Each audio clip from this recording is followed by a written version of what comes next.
With us, anyone from South Buffalo? Well, we're going to talk about what you can read about and what everybody else, the rest of America, can as well.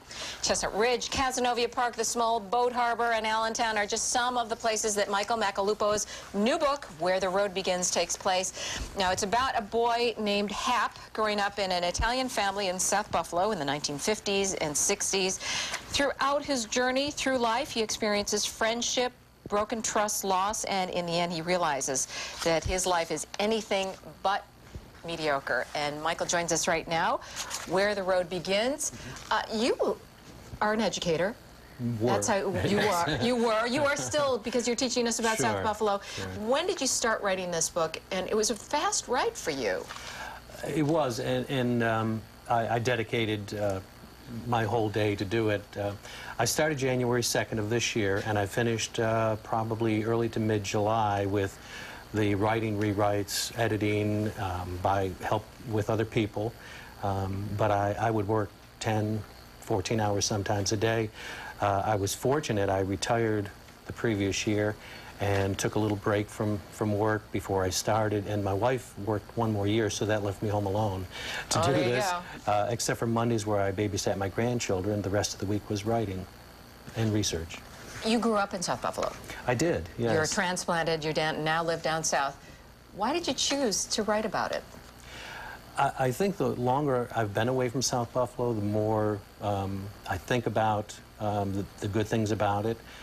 It was a great period in time. The story takes place in the 50s and 60s.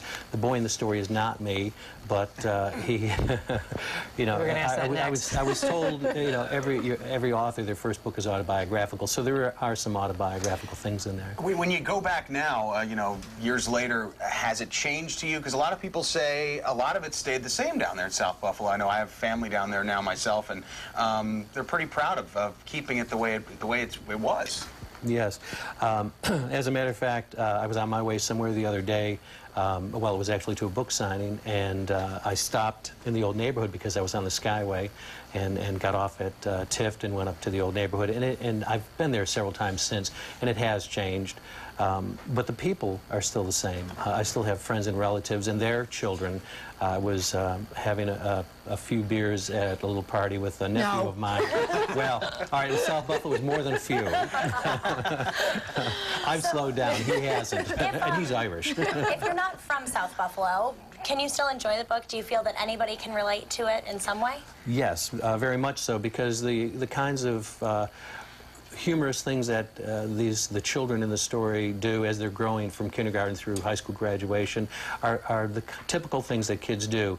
The adults, you know, the way the children look at them, that's pretty universal.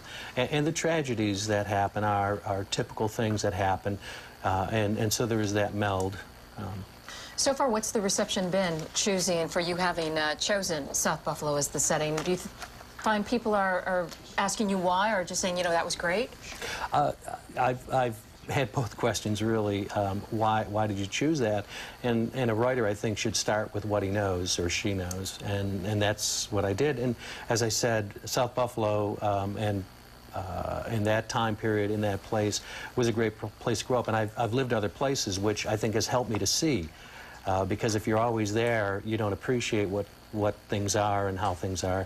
And having lived other places, in fact, for the last 25 years down the southeastern coast of North Carolina, which is beautiful, but it's very different. The people are different. People in Buffalo are just warm and friendly. I'm just honestly happy that I met another Italian from South Buffalo. Great feeling right there. That was rough. Growing up Italian. People can get this online as well as local bookstores? Yes. In fact, Dog Ears Bookstore has some available. I did a book signing Friday there. Talking Leaves, I'll be Tuesday. They'll be able to get some and get it signed. And down in Fredonia at the Book Nook on Wednesday night. Excellent. Michael Maccalupo, Where the Road Begins. Thank you so much for joining us, and good luck with the book. Appreciate it. We're going to take a look now at what's going on online. Our web producer, Emily Lenahan, has our